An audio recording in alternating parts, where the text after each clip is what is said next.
मैं देखता था माननीय नेता प्रतिपक्ष को, एक तरफ किसान की बात कर रहे थे, दूसरी तरफ उन्हें गोबर में बदबू नजर आ रही थी।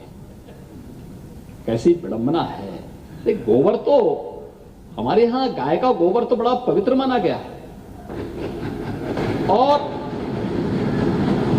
मुझे लगता है कि थोड़ा भी नेता प्रतिपक्ष हम लोगों से नहीं मानते, हो सकता है वे पूजा ना करते हो,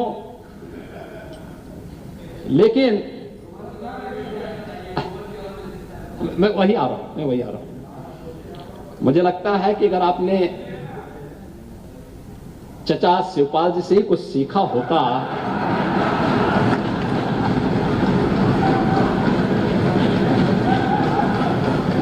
तो पूजा कैसे होती है, और पूजा में जब स्वीकार कर लेना,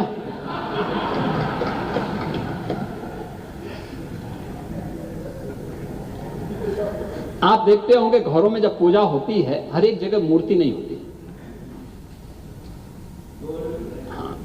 गाय का गोबर, अब इसीलिए यही चाचा के संपर्क में आने का परिणाम है ये।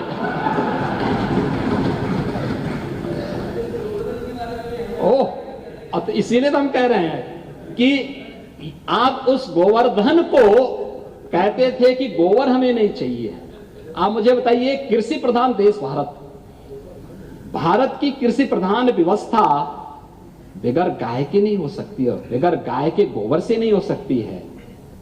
गाय के गोबर यानी ये पूजा से लेकर के, संस्कार से लेकर के भारत की कृषि प्रधान व्यवस्था को, जो हम लोग नेचुरल फार्मिंग के नए कार्यक्रम को लेकर के आ रहे हैं, ये नेचुरल फार्मिंग के साथ में तो चाहूंगा आप में से बहुत सारे माननीय सदस्य इसमें किसान हैं, प्रगतिशील किसान हैं।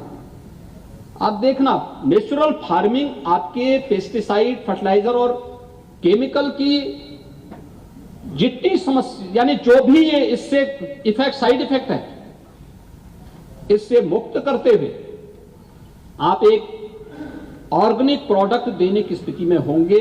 और ये नेचुरल फार्मिंग बगैर गौ माता के संभव नहीं है, और सरकार उसको उसी दिशा में आगे बढ़ाने का काम कर रहा है। लेकिन आपको गाय के गोबर में बदबू आती है, क्योंकि अगर आपने पूजा किया होता, गाय के गोबर को लक्ष्मी के रूप में रखा होता, तो भारत की समृद्धि का प्रतीक तो वहीं से प्रारंभ होता है। संभवतः आप ये प्रश्न यहां पर नहीं किए होते, और आप ये नहीं कहे होते कि कन्नौज की आवश्यकता क्या है। कन्नौज प्रदेश का हिस्सा है, हम भेदभाव नहीं करते। हमने बिजली दी तो सबको दी, विकास किया सबका किया, सबका साथ सबका विकास, ये हमारा विजन है, सभी के लिए, सभी के लिए। ऐसा कुछ देखिए, कोई व्यक्ति ये नहीं कह सकता है कि हमें छोड़ दिया है। हमने हर जिले के लिए कार्य योजना बनाई, और नहीं, समुदाय के लिए भी, सही समुदाय के लिए हमने, कोई समुदाय ये नहीं कह सकता कि देखिए, प्रधानमंत्री आवास योजना या कल्याणकारी योजनाओं की जब हम बात करते हैं, एक बात बताऊं मैं, 43.5 लाख आवास बने हैं, और इस 43.5 लाख आवास में किसी भी योजना का, जो भी हमारी लाभार्थी परक योजनाएं हैं, इन सभी लाभार्थी परक योजनाओं में उत्तर प्रदेश में अल्पसंख्यक समुदाय की जो आबादी है 18 से 19% के आसपास होगी, लेकिन योजनाओं का लाभ 35% से अधिक लिया गया है उत्तर प्रदेश के अंदर।